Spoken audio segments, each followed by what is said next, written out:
Hello, everyone. Today is April 6th, and it is Wednesday, and my name is Brian McInerney, and I was asked to help you guys out to give you an idea of a long-range forecast for this summer for 2016, and or lack of a forecast. So why don't we kind of go through the process, and we'll first start talking about sea surface temperatures. Basically, in the down by the equator, and I'll get to why I'm talking about this. The winds blow from east to west. And as a result, there's a warm pool of water that collects out by Australia. And this is the way it is climatologically almost all the time. But occasionally, the winds down there kind of stop blowing totally or just diminish. And when that happens, that warm pool that's smaller in areal extent becomes much bigger, and it spreads all the way across the equator as the winds aren't pushing the sea surface over to the west. And now you've got this giant area that is much bigger and putting off a lot more energy, thunderstorms, moisture into the atmosphere. And what it does, it changes the jet stream of the globe. And as the jet stream goes, the weather goes. And so for us, it basically is a flip-flop. And how they found this out, the climate scientists have been trying to figure out a way to forecast weather beyond 7 days for a long time.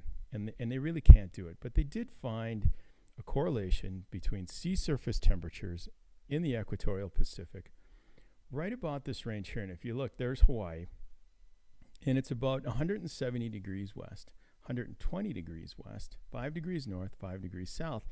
In this box, they measure the sea surface temperature, and they call it Nino 3.4. It's kind of a lame name, but that's what they named it.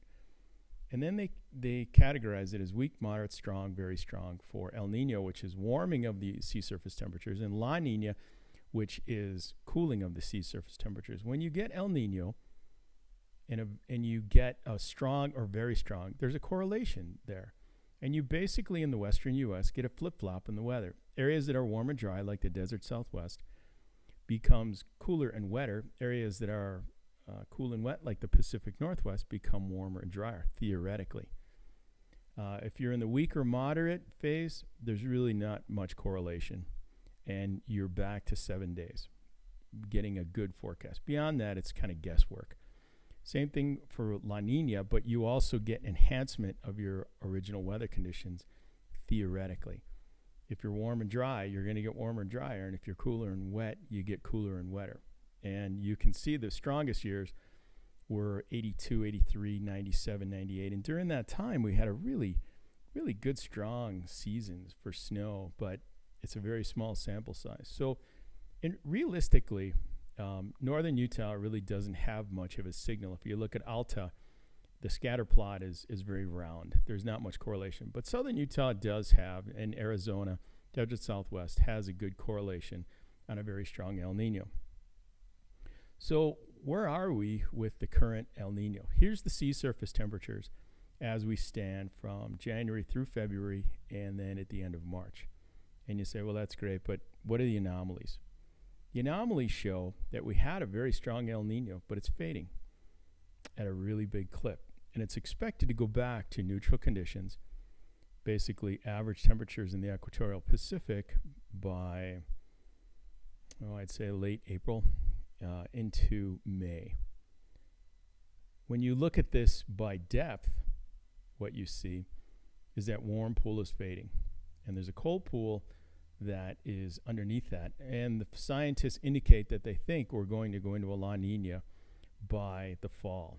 So our ability to forecast is dropping off significantly beyond 7 days. When you look at this yellow line, all these little scatter plots or lines are models that are run, climate models that look at the ENSO prediction. And in that Nino 3.4 region, the y-axis right in the middle there is normal temperatures, kind of bang on average. Above that, 0.5, 1, 1.5, that's warmer than normal. When you go below that line, 0.5 minus 1.0 minus 1.5, that's colder than normal. So you can see right about May, June, July, we're going to be at neutral conditions according to the most likely scenario.